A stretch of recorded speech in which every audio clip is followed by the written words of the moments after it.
Is there anything good that can happen during Mercury retrograde? Well, this cosmic event can spark something unexpected. Watch this video to find out. I am Vaishali Nikhade, an engineer turned psychic. Watch, take notes, and learn so that you too can leverage the power of stars in your love life. Good things about Mercury retrograde. Hello, everybody. This is Vaishali Nikhade, and today I am going to share some information about the good things about Mercury retrograde. If this is your first time looking at the Mercury retro videos, then welcome. And if this is not your first time, then welcome to you as well.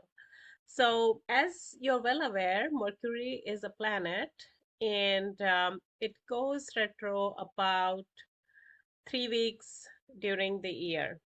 3 weeks at a time, and it happens around 3-4 times during the year. And when it goes retrograde, it creates all sorts of problems associated with communication. As a planet, Mercury rules communication, so it will create a lot of problems associated with communication. However, there are also some good things associated with Mercury retrograde. So we already looked at the length. It goes retro about around 3 weeks. And every time it goes retrograde in a different sign. There are 12 signs of the zodiac, starting from Aries, and it goes all the way to Pisces. And at any time during the year, it's going to go retro during a certain period in a different sign. And the sign is actually influencing the impact or the effect. This is the impact or the effect that you are going to get during the retrograde period. So even though you will have multiple retrograde periods during the year, the effect of each retrograde period in terms of what you experience is going to be different, or it is going to be flavored by the sign. Think of it as eating an ice cream, for instance, on a hot summer day. You have the core or the base of the ice cream, but let's say that you get chocolate versus strawberry versus cherry. So the core essence is still the ice cream. However, the flavor of it is going to be different. If you have a cherry ice cream, it is going to taste different than a strawberry ice cream, and it's going to taste different than a chocolate ice cream. So in the same way, the sign, think of the sign as the flavor, is going to impact the outcome differently. In the case of the ice cream, the outcome is the taste.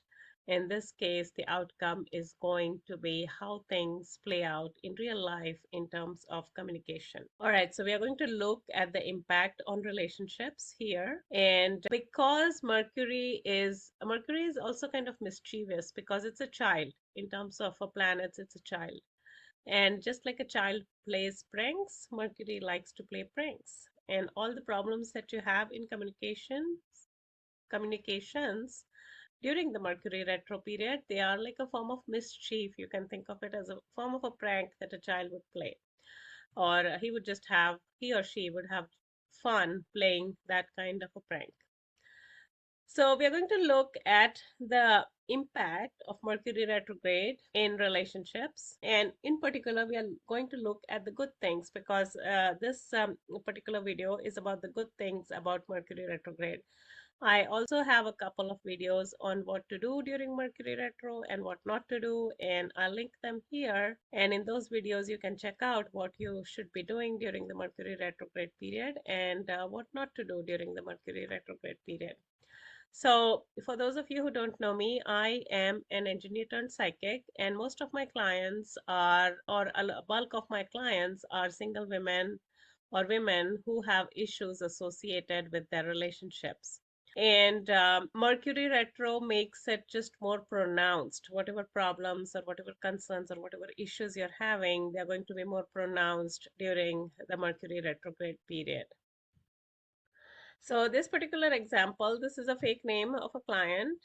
And what she did was during the retrograde period, she was thinking about the past relationships or the past relationships that she went through that didn't really work out. Now, as I mentioned, in terms of the good things, she went and reflected on what actually worked in these relationships and what actually did not work in the relationships. So based on that, she had kind of a map or a guide map as to what is working in her relationships and what is not working.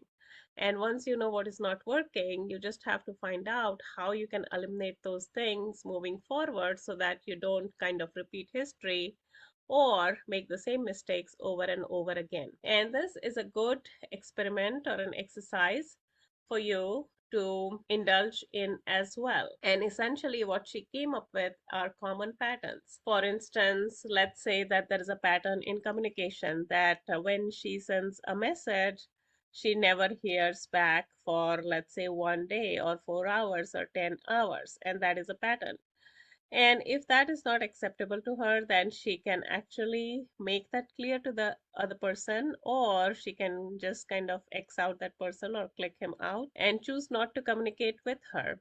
And that is kind of the information that she got out of it, which means that she knew what needs to be clarified at the beginning of the relationship so that she doesn't kind of end up in this place where she sends a text message and then she receives a message like 1 day later, and it keeps happening every time. So if she found that that was a common pattern, then she needs to eliminate that pattern one way or the other. Either she should not get involved with those people, or once she engages with someone, she can tell them that this kind of communication is not acceptable, and that would be under correcting a mistake. So there is a mistake on her end that she did not make it clear that this kind of communication is acceptable, number one.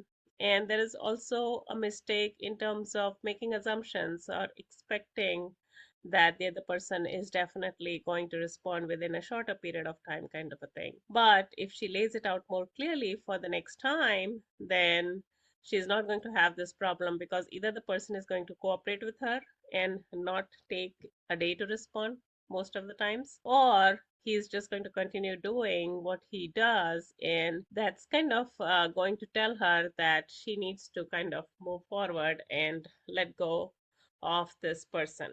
So that is like a good thing, or a good chunk of data, or a good chunk of information that came out of her analysis. And if you can do the same analysis for yourself and find out like what is the common pattern that has existed and how you can correct the mistake. In her case, it was just communicating very clearly that that kind of communication is not acceptable, and there needs to be like a certain period of time during which you can expect a response.